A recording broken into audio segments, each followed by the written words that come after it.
अस्सलामुअलैकुम dear friends. Next topic के साथ मैं हूं Malik Shahid Hussain. Dear students, next topic है हमारा स्टमक के बाद स्मॉल इंटेस्टाइन, जो कि डाइजेस्टिव सिस्टम का 5वां हिस्सा है। स्मॉल इंटेस्टाइन जो है वो मैदे से आने वाली खुराक को वसूल करती है, लेती है। स्मॉल इंटेस्टाइन क्या होती है? ये elongated, narrow and coiled tube होती है। लंबी होती है, अंदर से तंग होती है, और कॉइल्ड, जो कॉइल हुई होती है, ऐसी ट्यूब होती है। इसको 3 पार्ट्स में तकसीम किया गया है: ड्यूडिनम, जेजुनम और इलियम। फर्स्ट वन जो है हम डिस्कस करते हैं वो है ड्यूडिनम। ड्यूडिनम स्मॉल इंटेस्टाइन का पहला हिस्सा है, जिसकी लंबाई तकरीबन 12 इंचेस होती है, यानी 1 फुट होती है, और ये अंग्रेज़ी के हर्फ सी की तरह कर्व्ड होती है। ये मैदे से आने वाली खुराक जो कि कायम की सूरत अख्तियार करती है, उसको वसूल करती है। जब खुराक ड्यूडिनम में पहुंचती है तो ड्यूडिनम के अंदर 2 आर्गन्स, जिनमें से पहला लिवर जिगर है और दूसरा पेनक्रियाज, उनके रतूबतें या सिक्रीशंस ड्यूडिनम में आकर गिरती हैं एक नाली के ज़रिए, जिसे पेनक्रियाटिक डक्ट कहते हैं। सबसे पहले इन दोनों में से हमने लिवर को पढ़ना है कि लिवर का डाइजेशन में क्या रोल होता है। लिवर यानी जिगर लार्ज रेडिश ब्राउन ग्लैंड होता है, जिसकी 2 लोब्स होती हैं, बड़ी, यानी 2 हिस्से होते हैं, जो मज़ीद छोटी छोटी लोब्स पर कन्वर्ट होते हैं या तकसीम हुए होते हैं। लिवर बाइल प्रोड्यूस करता है, जो कि गाल ब्लैडर के अंदर स्टोर हो जाता है। फिर इसको गाल ब्लैडर से ड्यूडिनम में दिया जाता है, किस नाली के ज़रिए? जिसको बाइल डक्ट कहते हैं। बाइल क्या होता है? ये ग्रीन अल्कलाइन लिक्विड होता है, जिसमें किसी किस्म का कोई भी एंजाइम नहीं होता। बाइल में क्या होता है? वाटर होता है, सोडियम बाइकार्बोनेट होता है, और कैल्शियम होती है, और इसके अलावा हीमोग्लोबिन, जो रेड ब्लड सेल्स के टूटने से प्रोडक्ट्स बनते हैं हीमोग्लोबिन के, वो मौजूद होते हैं। इसका काम क्या होता है? इसका फंक्शन क्या होता है? ये लार्ज फैट्स को स्मॉल मॉलिक्यूल्स में या स्मॉल ड्रॉपलेट्स में या छोटे टुकड़ों में तकसीम करता है, तोड़ता है। इस प्रोसेस को इमल्सिफिकेशन कहते हैं। कौन से प्रोसेस को? जिसमें बाइल लार्ज फैट्स को स्मॉलर ड्रॉपलेट्स में कन्वर्ट करता है। क्योंकि बाइल अल्कलाइन होता है, तो ये मैदे से आने वाली एसिडिक काइम की एसिडिटी को, तेजाबियत को ख़त्म करता है। दूसरा जो ग्लैंड है वो है पेनक्रियाज। पेनक्रियाज येल्विश आर्गन होता है, जो स्टमक के नीचे मौजूद होता है। ये भी ड्यूडेनम से कनेक्ट होता है। इससे पेनक्रियाटिक जूस बनता है। पेनक्रियाटिक जूस पेनक्रियाटिक डक्ट के ज़रिए बाइल डक्ट में जाता है, और बाइल डक्ट से ड्यूडेनम में दाखिल हो जाता है। पेनक्रियाटिक जूस में क्या होता है? पेनक्रियाटिक जूस में सोडियम बाइकार्बोनेट और एंजाइम्स होते हैं।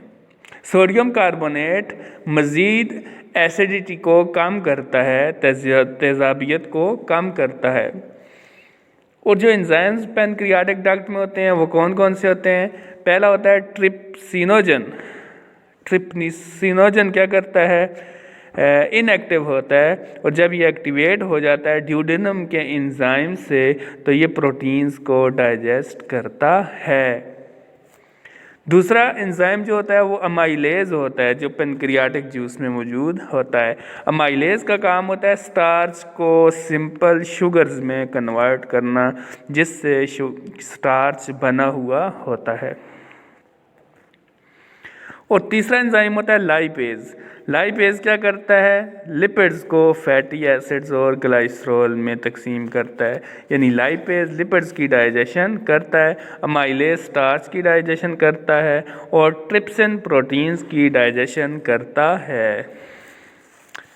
यहाँ पे पहला पार्ट जो है वो इंटेस्टाइन का, स्मॉल इंटेस्टाइन का ख़त्म हो जाता है। उसके बाद दूसरा पार्ट शुरू हो जाता है। दूसरे पार्ट की लेंथ होती है तकरीबन 2.4 मीटर। 2.4 मीटर लंबा हिस्सा जो है वो स्मॉल इंटेस्टाइन का वो जेजुनम कहलाता है। उसके बाद तीसरा पार्ट होता है इलियम। इलियम जो है वो तकरीबन 2.6 मीटर लंबा होता है। इलियम जो है वो ग्लैंडुलर होता है, यानी ग्लैंड्स इसके अंदर होते हैं जो कि जूस पैदा करते हैं, जिसके अंदर एंजाइम्स होते हैं। एंजाइम्स क्या करते हैं? अभी तक जो प्रोटीन्स, जो कार्बोहाइड्रेट्स, जो फैट्स डाइजेस्ट नहीं हुई हैं, उनकी डाइजेशन का काम इलियम के अंदर मुकम्मल हो जाता है।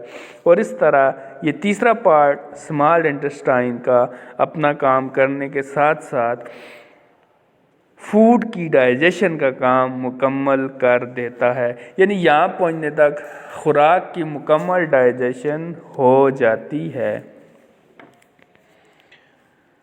उसके बाद एब्जॉर्प्शन ऑफ फूड होती है, यानी कि खुराक जो होती है उसका इंटेस्टाइन से निकलकर खून में शामिल होना या लिवर के अंदर चला जाना। जब खुराक की डाइजेशन मुकम्मल हो जाती है तो उसमें मौजूद amino acids, simple sugars, glycerol और फैटी एसिड्स, ये जो हैं वो सर्कुलेटरी सिस्टम में एब्जॉर्ब हो जाते हैं। इस काम के लिए स्मॉल इंटेस्टाइन्स के अंदर अडाप्टेशंस होती हैं कि वो खुराक को अपने अंदर एब्जॉर्ब कर लें, खून के अंदर एब्जॉर्ब कर लें, सर्कुलेटरी सिस्टम के अंदर एब्जॉर्ब कर लें। किस तरह की अडाप्टेशंस होती हैं? इनमें फिंगर लाइक प्रोजेक्शंस होती हैं जिनको विलाई कहा जाता है। विलाई की जो एपिथेलियम होती है वो सिंगल लेयर ऑफ सेल से बनी हुई होती है, जिसके अंदर मज़ीद छोटी छोटी माइक्रोविलाई पाए जाती हैं। माइक्रोविलाई क्या करती हैं? ये अंदर से विलाई का एरिया या रकबा बढ़ा देती हैं ताकि बड़ी आसानी से खुराक इंटेस्टाइन में जो डाइजेस्ट हुई है वो खून में शामिल हो जाए। इसमें विलाई के अंदर ब्लड कैपिलरीज होती हैं और लिम्फेटिक वेसल्स होती हैं।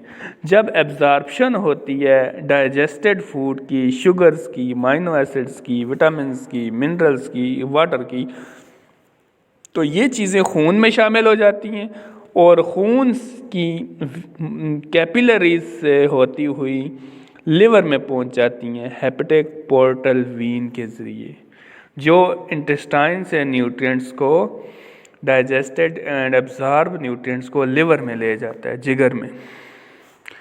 जबकि फैटी एसिड्स और ग्लाइसरॉल लैक्टील में एब्जॉर्ब होते हैं, जिसमें लिम्फेटिक वेसल्स होती हैं, जहाँ से फैट्स और ग्लाइसरॉल्स ब्लड स्ट्रीम में दाखिल हो जाते हैं। यानी फैट्स और ग्लाइसरॉल डायरेक्ट ब्लड में जाते हैं, जबकि इसके अलावा बाकी जितने भी न्यूट्रिएंट्स होते हैं वो पहले लिवर में जाते हैं, जिगर में जाते हैं। ये था digestion and absorption in small intestine. इस टॉपिक में हमने पढ़ा है कि स्मॉल इंटेस्टाइन के कौन कौन से पार्ट्स होते हैं और कौन कौन से दूसरे पार्ट्स स्मॉल इंटेस्टाइन के साथ रिलेटेड होते हैं और वो अपनी सेक्रेशन स्मॉल इंटेस्टाइन के अंदर भेजते हैं, जो खुराक में मौजूद प्रोटीन्स, कार्बोहाइड्रेट्स और फैट्स को डाइजेस्ट करने में मदद देते हैं। और एट दी एंड हमने पढ़ा है कि किस तरह से खून के अंदर और लिवर के अंदर डाइजेस्टेड फूड पहुंच जाती है। उम्मीद है आपको ये टॉपिक समझ आ गया होगा। अगर कहीं कन्फ्यूजन है तो आप मुझे कमेंट्स करके पूछ सकते हैं। नेक्स्ट वीडियो में दोबारा हाजिर होंगे। अल्लाह हाफ़िज़।